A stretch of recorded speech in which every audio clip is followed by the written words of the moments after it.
Nice. I don't want to know that I'm in a fungus. Yep. That this is just one big cosmic fungus.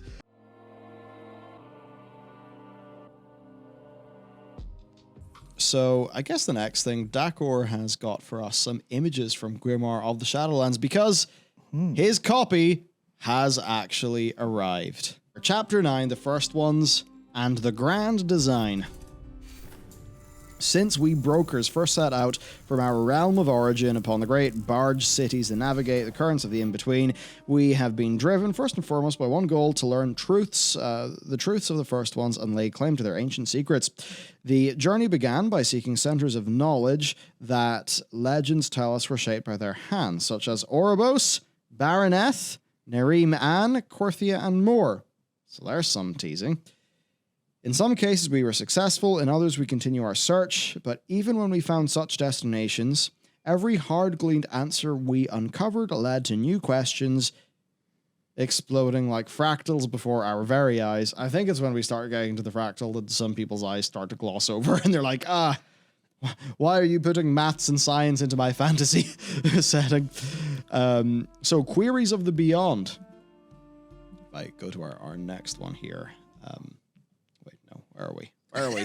He's lost. He's lost his box. There we go. Queries of the Beyond. Whatever exquisitely rare traces the first ones left behind are only fragments of a much larger puzzle. One that seems almost sentient, like a lock that shifts its tumblers when in danger of being opened. That is perhaps as sound an explanation as any when it comes to researching why their mysteries always stay so tantalizingly out of reach. While few tangible facts are known about these shapers of the cosmos, one truth is paramount. Whoever is first to harness the power of these mystical beings shall become the most influential broker of all cartels forevermore. Or the Chuckler himself, Zoval with his 5 sigils, could get such power. To this day, Overseer, I maintain my stance that it was a mistake to allow Cartel Al, that's Al-Farim, the guy who has the broker report in Tazavesh, to outbid us on leading the expedition to seek the Sepulchre. That's the Sepulchre of Knowledge where important MacGuffin secret power. That's where Steve Dinner's mystery box lies. That's it. Yes, Steve is actually in the Sepulchre himself, frantically trying to work out what the next patch, what the Chuckler himself is actually going to get. We of the Ta are far more measured in our approach, and I am confident we would have already achieved success instead of tumbling into mishap like Al. I do not wish to turn this tome into an airing of grievances, so having stated my concerns, I will speak no more on the subject and instead focus on the path forward. The archives of Oribos, as well as the Singing Stones of Nerim An, confirmed that it was the first ones who were the progenitors not only of the Shadowlands, but the very fabric of all realities. A great cycle between life and death, as well as the lesser pendulums that swing between life and death. Oh shit, we've got the fractals and the pendulums and this. Anyway, so those lesser pendulums are order and disorder. So again, different perspectives on the cosmology. Were all conceived and put in place by the first ones, along with the pantheons that, embodied their influences. And hung in the midst of these fundamental powers is a vast plain of mortal worlds ripe with souls born to serve the cycle, a magnificent pattern of grand design, flawless and endlessly intricate, that basically just means all of the people that you know and love are fertilizer. Yep. It's just a bit of the lore I don't like. I mean, it's grimdark in a way where I think 40k could pull it off and it would be fun and consistent. But I feel like when it's like, Mankirk's wife. Oh, no, Mankirk's wife is just soul fuel. It's not the way I would have taken things. Yeah, but I think it's difficult because like 40k and the Warhammer stuff, as far as I'm aware, you're never involved as, a character in it. So I don't think you. Well, that's doing a role-playing campaign, but I get, yeah. But in this case, you're not really doing a bunch of really caring about specific things in a very, very lower level. As far as I can tell, the lore enjoyment of that is very high concept. A lot of the side content, at least. Maybe not all of it. If you're reading the Black Library and you're wanting to chew the fat in every single detail of like the Horus Heresy, then you totally can do that. And you have these characters like Eisenhorn and stuff that are, you know, followed through loads of different books and things. Yeah, it's very much a lore of macro and micro, where there's crazy individual stories that only work within such a crazy universe. But then people, because the universe is so big and crazy, they're just interested in it. Now, it does have things like the Eternals and very, you know, what is the Emperor? Very big fundamental things, the Catan, and you know, the War in Heaven or whatever. So it does actually have a lot of that very big cosmic spooky, maybe there's some weird gods and stuff lore going on. Yeah. I don't mean like the gods as in the ruinous powers. I mean like the other like eternal stuff. But that's all very mystery and played close to their chest. They certainly would not really, I don't think they would do it in the way that Blizzard have done it. Yeah, because the point I'm trying to make is that this devalues everything else that you're doing as a character. Because it's the kind of thing where you come back to Azeroth and, you know, one of, you know, say an important character dies, but now you know they're going to the Shadowlands and you know how to get there.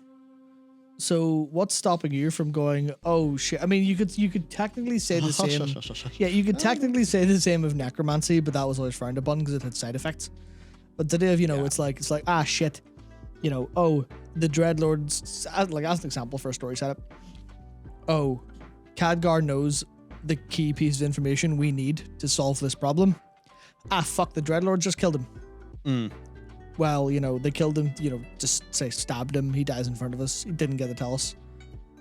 With these new rules, we can kind of just go, oh, well, I guess we'll go, you know, we'll go have a week talk in the Shadowlands to see what we know, see what he was going to say. So it's like it kind of breaks that wall in a really interesting way and makes you kind of not really care too much about specific things. It's like, oh no, their soul's destroyed. You're like, yeah, but it's going to be turned into mulch anyway. It's going to be, you know, just going to have some fucking wild gods going out of it. So, But if you're doing time walking Maw of Souls, will you mind as much? I guess that's a little bit of it for some players. I think just for some of us lore nuts, it gets a wee bit shifty. Yep. Another page here. 6 forces existed in strife. Well, not strife in the way one such as you or I would see it. Opposition surely, but whether malignant or benign is unclear. There was imbalance until there was need for something more. They came together. That, I mean, to me, honestly, that just reads as Ian.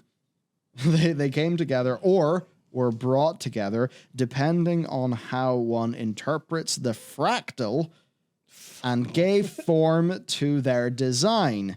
Forged, scribed, shaped. The exact word is elusive.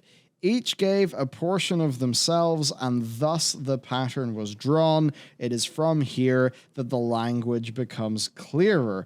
With a framework in place, all that we now comprehend came to be as if reality were nothing more than a fungus growing upon the frame. I don't want to know that I'm in a fungus. Yep. That this is just one big cosmic fungus. I watched season 1 of Star Trek Discovery. I've had enough of cosmic fungi. Okay, that was a bit of a moment. I definitely enough of this, boys. Come on. 6 forces now in balance, and from their interactions arose others. A simple structure growing infinitely more complex.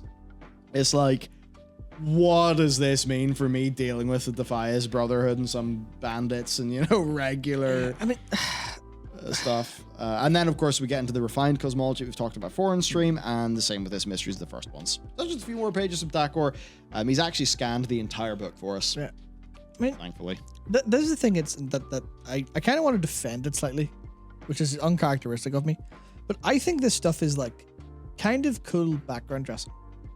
Yeah, sure. The problem is that I don't fucking trust them to not, you know, they've written this. They're going to make it part of the lore. As we can see with, you know, I mean, obviously it's part of the lore has been fucking written, but they're going to make it part of the story the game's telling us. Because as we've seen with all of the other books that set up stuff, it's all for a reason, it seems.